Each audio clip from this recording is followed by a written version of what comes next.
This episode is brought to you by Pete's. Few things start your day better than a good coffee. That's why Pete's hand roasts their coffee from a specific selection of high-quality beans. And they don't just put those beans into anyone's hands. Pete's trains their roasters for 10,000 hours so they can master the roast that gives you the most. Pete's Coffee. Coffee for coffee people. Find Pete's online or at your local retailer. This is Optimal Relationships Daily, episode 1910.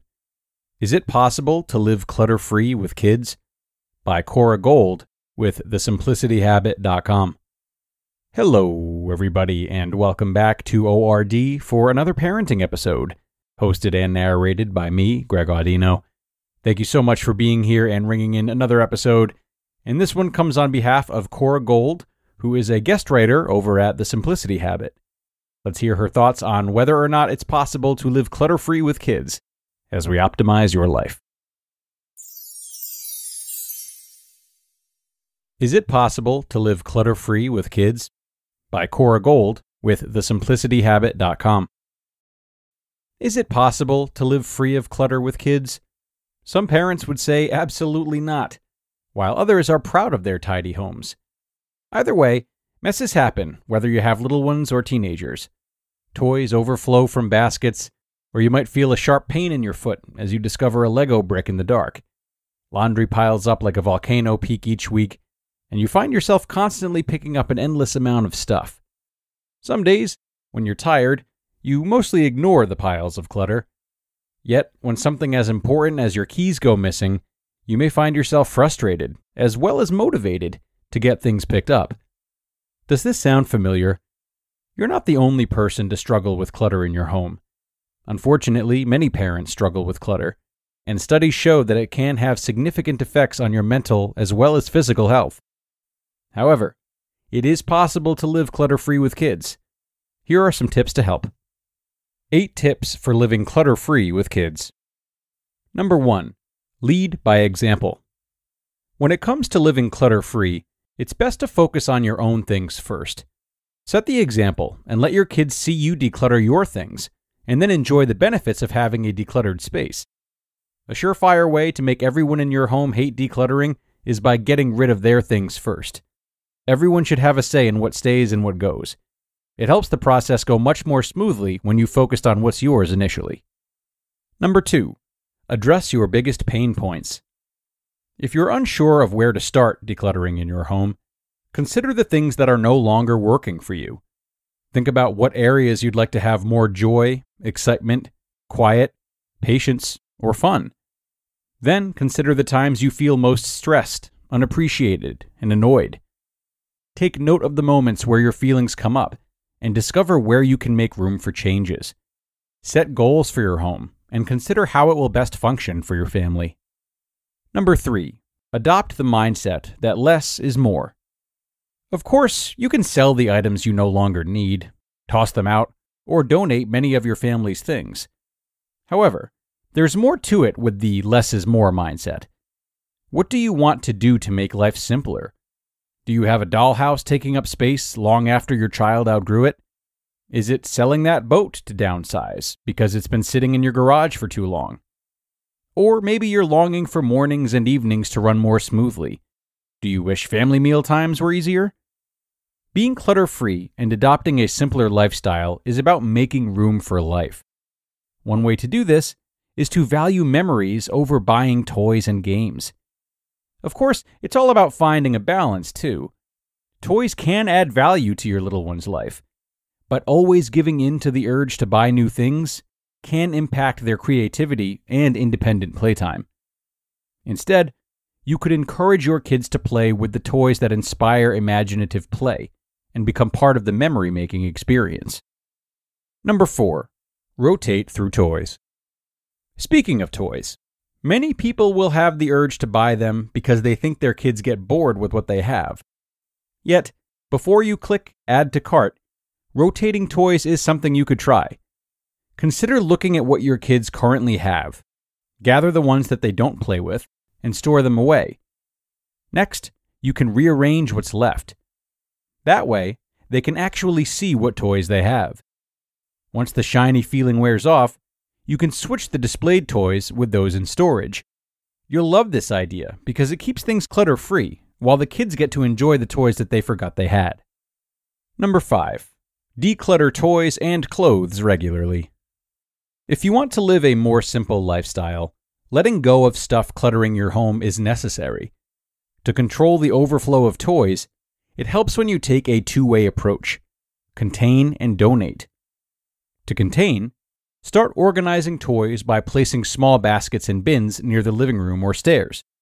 Then, you can drop items in those baskets when you see them left around the house. Get your kids involved and have them clean out their baskets when they get full.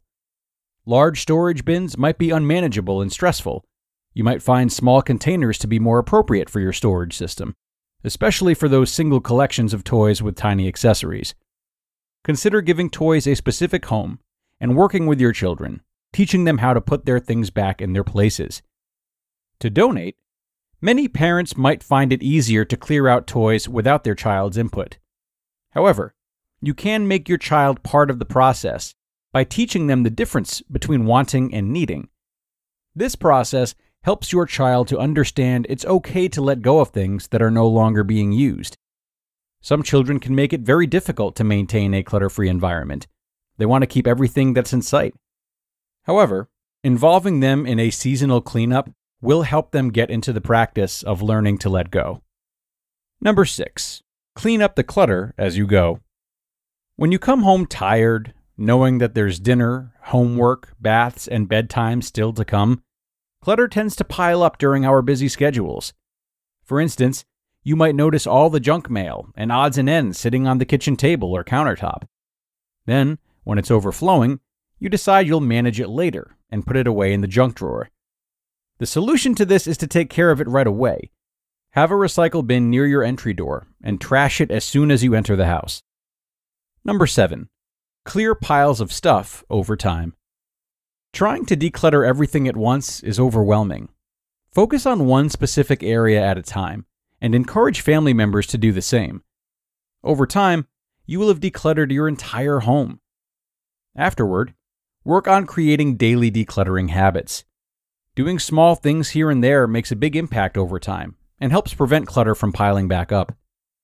If you want to declutter fast, consider scheduling a declutter day with your family. Decide as a team what to let go of, and finish that process within that same day. It doesn't have to be in every room at once.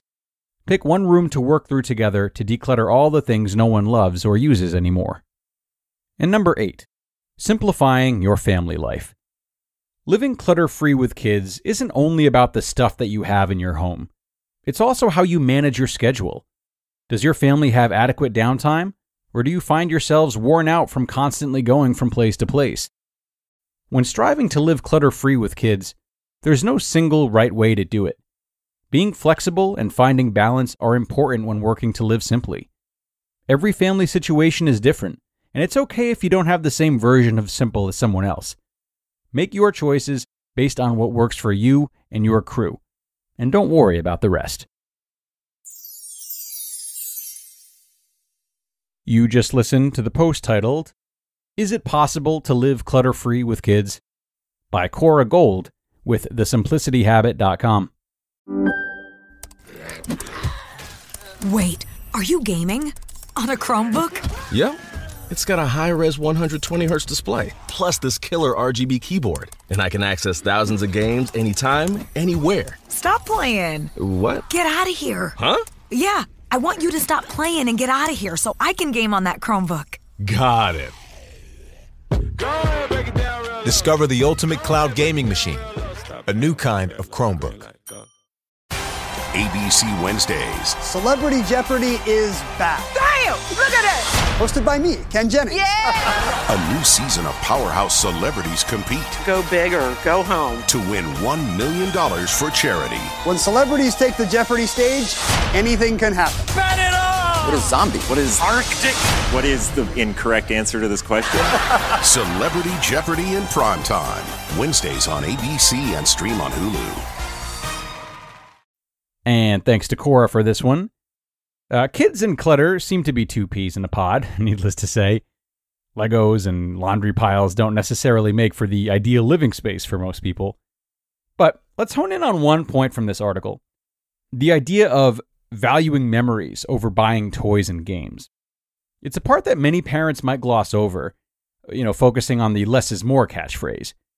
But this, to me, is where the magic is. By valuing memories, we're teaching kids an invaluable lesson about both the impermanence of things and the nature of experiences. Yes, that dollhouse might be sitting there collecting dust, but what about that weekend trip to the beach that you guys took? Those kinds of moments last a lifetime, and they should really be focused on. Yet the article that we just read doesn't dismiss the importance of toys, but rather emphasizes the quality over quantity, nudging kids towards toys that spark imagination. So it's a subtle reminder that perhaps the real clutter isn't the physical mess, but the overflow of, non-essential items that don't add true value to our children's lives. So, where to go from here? Well, before buying the next big thing for your kids, maybe it's time to consider, is it a fleeting interest, or could it be a tool for some timeless memories? Things to think about, parents, as we wrap up another episode of ORD. As always, I thank you for being here and making another episode possible.